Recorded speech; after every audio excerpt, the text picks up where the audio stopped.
the conclusion of an epic saga. Yes. The debt ceiling is finally over. The agreement is reached. It's voted on. Biden has signed it. It's done. Default has been avoided.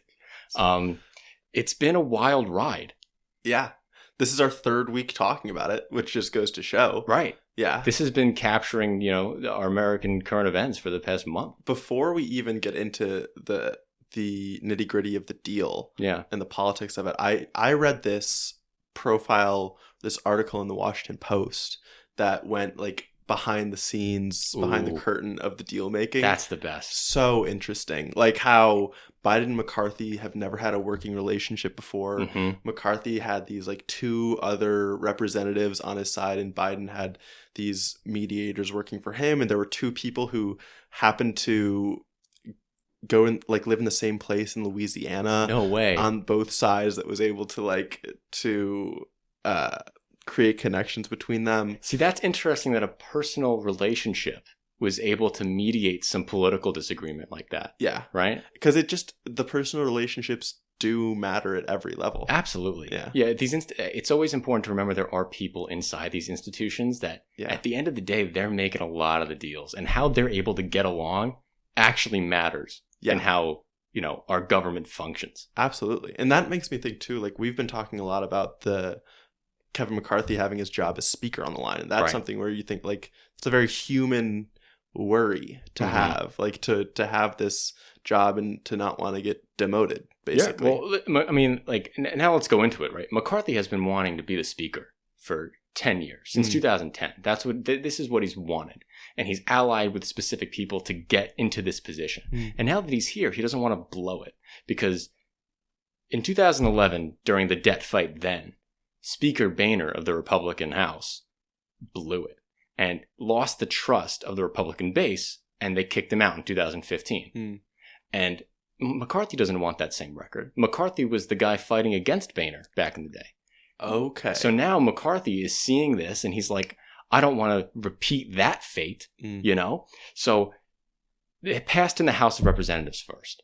McCarthy promised Hakeem Jeffries, who is the Democratic leader of the House, that he would be able to carry along 150 Republicans to vote for the bill. He only got 149. That's so funny. It's so funny, right? Yeah. It's to hilarious. Be one off. But like what that says about his leadership ability, he doesn't have the ability to whip his caucus the way that Nancy Pelosi had over the Democratic caucus. The Democrats are pretty divided between the progressives and the moderates and the blue dogs. But when it came down to a vote, Nancy Pelosi had it together. True. McCarthy doesn't have that ability. Why do you think that is? Like, is it because, to me, it's the idea is that the base of the hard right Republicans are far enough removed from reality that it doesn't actually matter if the results of their actions and their legislation hurts their base. They trust that much that the base is going to stay with them. I think that's accurate. I don't think that they're really in it for I think the hard right base isn't in it for the outcomes. They're in it for the win. You know what I mean? They're in it for the win. Exactly. And we talked about this last time. The Republican base in the Freedom Caucus. The Freedom Caucus is the hardcore right of the House of Representatives. They wanted a 22% cut to every federal department, minus the veterans stuff and the military in the discretionary portion of our budget. They got a 1% increase. So they're in a massive upheaval right now. And the Freedom Caucus, guys like Andy Biggs, who Andy Biggs was trying to get McCarthy's job a little over 6 months ago. Andy Biggs is lobbying to put up a motion to vacate and kick McCarthy out.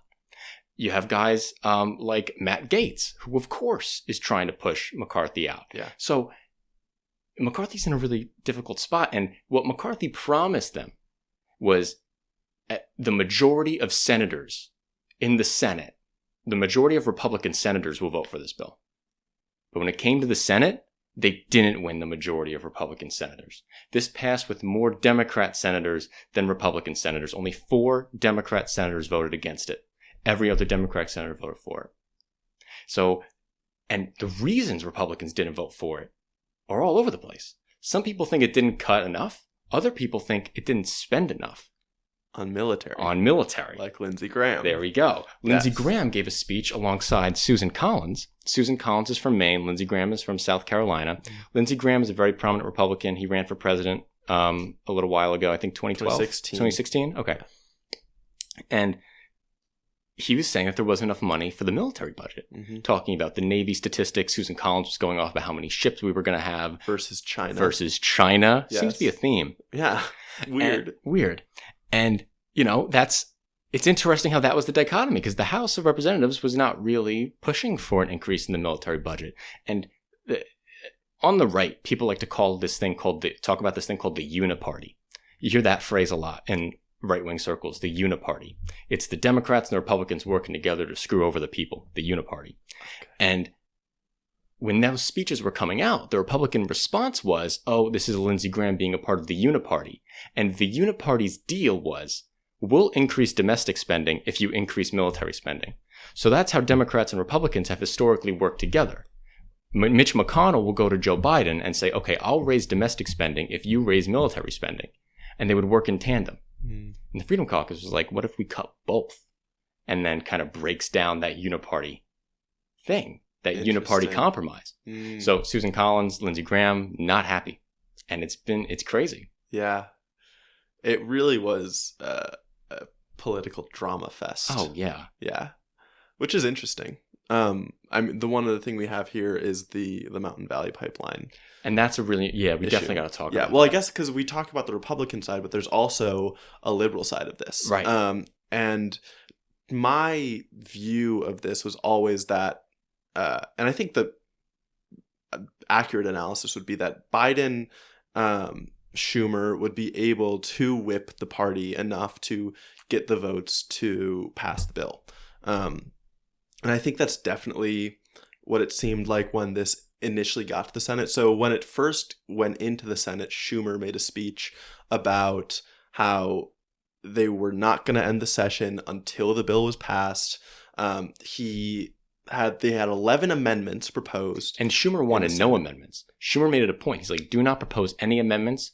We need to pass this now. Yeah. But people didn't listen. They did propose amendments. Well, because people wanted to air their grievances, and they can make videos to post on Twitter. Exactly. They can use their speeches and potentially their votes against the bill for political currency. Yeah, true. Basically. So you have like Bernie Sanders did not vote for the bill because of the Mountain Valley Pipeline, which I should say now is this gas pipeline going from West Virginia into Virginia, that Senator Joe Manchin from West Virginia has been pushing for years. It's been working through an approvals process since 2017. That's unbelievable. Courts have continued to strike it down because the developers aren't doing it the right way, aren't treating the environment correctly. And so what we had now was this unprecedented language in this bill that specifically green lights this Mountain Valley Pipeline, and loops it, kind of takes an end around the courts. Like it takes out their knees, and it says that it calls the Mountain Valley Pipeline something about being integral to American security, and so that it should go through without any resistance. Wow. And something that I read afterwards is that this is paying back Joe Manchin for his vote yes on the Inflation Reduction Act. Absolutely. Absolutely. Which does make a lot of sense because Manchin, we know he was the lone holdout vote that was waiting to get that passed. And it was a huge deal when it was announced that he was going to vote yes. Yeah.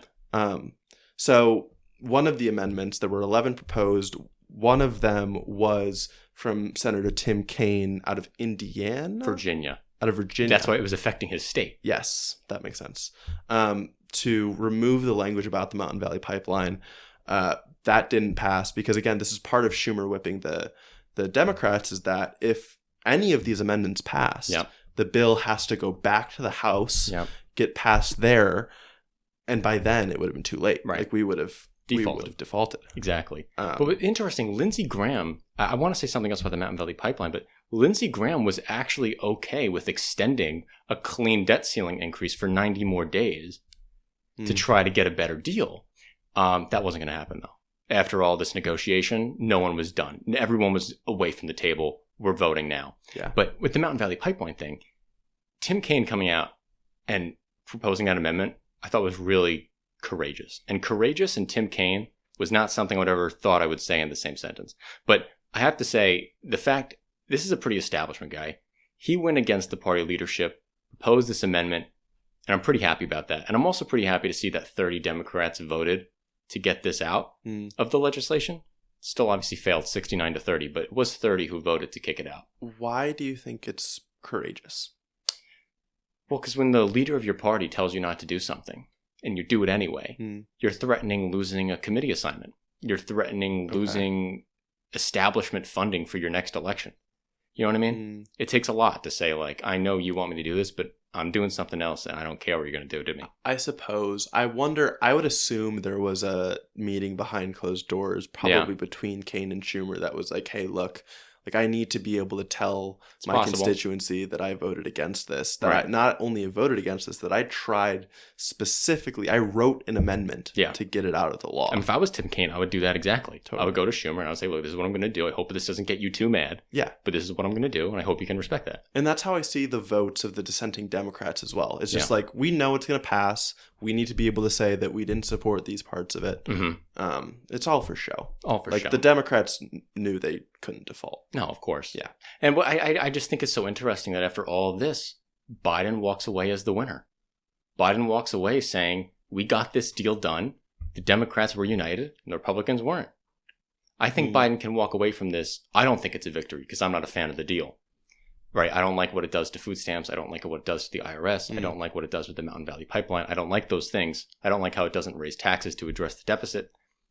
But Biden is able to walk away from this and say, I avoided economic catastrophe despite Republican opposition. You know what I mean? I think he's able to walk away from this and be viewed as I just see it dead neutral. You see it totally neutral. I see it like McCarthy didn't default and he got some of what he wanted. Biden didn't default and he got some of what he wanted. Well, I see McCarthy walking away with a strong approval too. But I don't see Republicans walking away with a strong approval. I see McCarthy walking away as like, oh, one of the reasonable ones.